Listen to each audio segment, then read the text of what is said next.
সাংবাদিকদের জামিন দেয়া বা না দেওয়ার বিষয়ে আইন মন্ত্রণালয় আদালতের উপর কোনো প্রভাব বিস্তার করে না বলে জানিয়েছেন উপদেষ্টা আসিফ নজরুল। রাজধানীতে একটি বেসরকারি সংস্থা আয়োজিত গণমাধ্যমের স্বাধীনতা বিষয়ক গোলটেবিল বৈঠকে তিনি এসব কথা বলেন।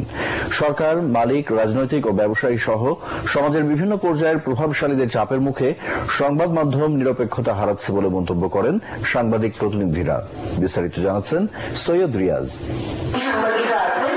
রাজধানীর শিরডাপ মিলনায়তনে গণমাধ্যমের স্বাধীনতা, সাংবাদিকদের সুরক্ষা ও অভিযোগ নিষ্পত্তির আইনি কাঠামো পর্যালোচনা শীর্ষক এই গোলটেবিল বৈঠকের আয়োজন করে একটি বেসরকারি সংস্থা। এতে গণমাধ্যম কর্মীরা তুলে ধরেন তাদের নানা সমস্যার কথা। বাইরের হস্তক্ষেপে সাংবাদিকরা ব্যস্ত। হত্যা মামলায় সাংবাদিকদের গ্রেপ্তার করে জামিন না দেয়াকে দুঃখজনক বলে মন্তব্য করেন তারা। বলেন, হয়রানিমূলক মামলা থেকে সংবাদকর্মীদের অব্যাহতি দিতে হবে। স্বরাষ্ট্র উপদেষ্টা বারবার বলেছেন ভুয়া মামলার বিরুদ্ধে ব্যবস্থা নেওয়া, আইজিপি বলেছেন ভুয়া মামলার বিরুদ্ধে ব্যবস্থা হবে। আমি সাংবাদিকদের কথা বলছি, অন্য পেশাজীবীদের কথা না। কি ব্যবস্থা নেওয়া হয়েছে, কেন নেওয়া হলো না? আমার মনে হচ্ছে সবাইকে একটু নিজের আয়নায় নিজের মুখ দেখা উচিত।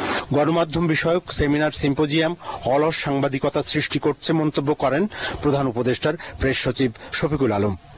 বলেন, অনৈতিক চাহিদা পূরণের ইচ্ছা সাংবাদিকদের প্রশ্নবিদ্ধ করছে।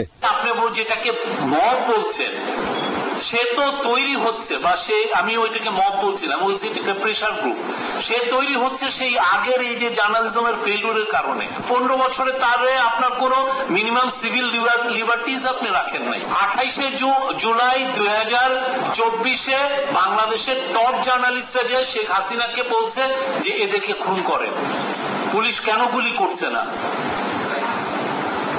বলে নাই। এখন এই জিনিসটা তো আবার রিপিট করতে পারে, এই ভয় থেকে এই প্রেশার গ্রুপগুলো তৈরি হচ্ছে।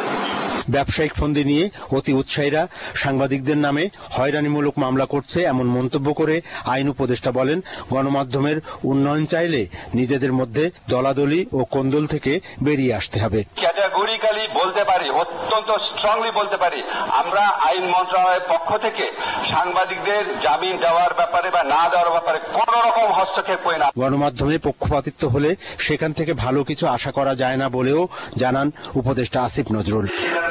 সৈয়দ রিয়াজ, এটিএন বাংলা, ঢাকা। চীন এবং পাকিস্তানের সাথে বাংলাদেশ কোনো